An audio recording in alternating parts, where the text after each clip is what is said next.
கவி special கிச்சனில் இன்றைக்கி மசாலா வேர்க்கடலை எப்படி செய்கிறதுன்னு பார்க்கலாம். ஒரு பாத்திரத்தில் 1/2 கிலோ வேர்க்கடலை கொட்டிக்கலாம் தோலோட. இது வறுத்த கடலை தான், நீங்கள் பச்சை கடலை கூட செய்யலாம். கடல மாவு 100 கிராம் போட்டுக்கலாம். அரிசி மாவு 50 கிராம் போட்டுக்கலாம். பெருங்காயம் ஒரு 1/4 டீஸ்பூன் போட்டுக்கலாம். தேவையான அளவு உப்பு போட்டுக்கலாம். ஒரு 2 டீஸ்பூனு தனி மிளகாய் தூள் போட்டுக்கலாம். 1/2 டீஸ்பூனு இஞ்சி பூண்டு பேஸ்ட் போட்டுக்கலாம். எல்லாத்தையும் ஒன்றா மிக்ஸ் பண்ணிக்கலாம்.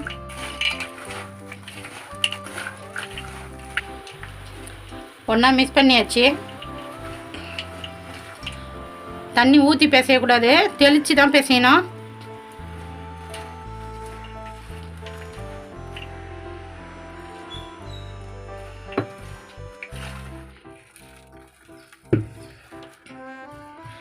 மசாலாலாம் போட்டு நம்ம கல் எல்லாம் மிக்ஸ் பண்ணிக்கணும்.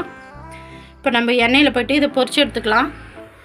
அடுப்பத்தை வச்சு கடாயை வச்சு பொரிக்கிற அளவுக்கு எண்ணெய் ஊற்றியாச்சு. எண்ணெய் சூடு ஏற்றோம். எண்ணெய் மிதமான சூடு ஏறிடுச்சு. கல்லை எடுத்து நம்ம ஒன்று ஒன்றா போட்டுக்கலாம். கொஞ்சம் தூரம் இருந்து போடாதீங்க, கையில் எண்ணெய் அடிக்கும். கொஞ்சம் கிட்ட எண்ணெய் கிட்ட எடுத்து போய்ட்டு போடுங்க.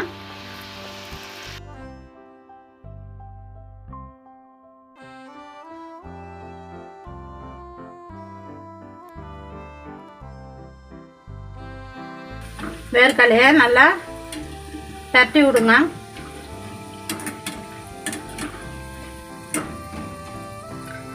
கரண்டியால் இப்படி தட்டினீங்களா ஒட்டினுக்கிறது கூட அழகாக விட்டுடும்.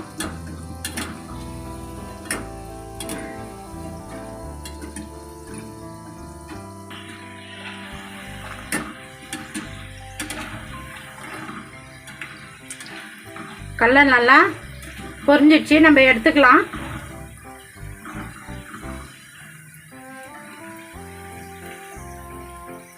நல்லா எண்ணெய் இருத்துட்டு எடுங்க.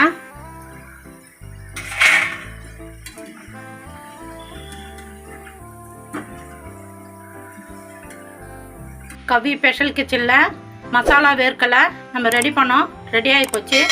நான் எப்படி செஞ்சேன்னா அதுமாதிரி செஞ்சு பாருங்கள். நல்லா சூப்பராக டேஸ்ட்டாக இருக்கும். வெளியில் கடையில் கிடைக்கிற மாதிரியே இருக்கும். நான் எப்படி செஞ்சேன்னா அதுமாதிரி செஞ்சு பார்த்துட்டு எப்படி இருக்குதுன்னு சொல்லுங்கள். எனக்கு சப்போர்ட் பண்ணுங்கள். இந்த வீடியோ பிடிச்சிருந்தா லைக் பண்ணுங்கள், ஷேர் பண்ணுங்கள், சப்ஸ்கிரைப் பண்ணுங்கள்.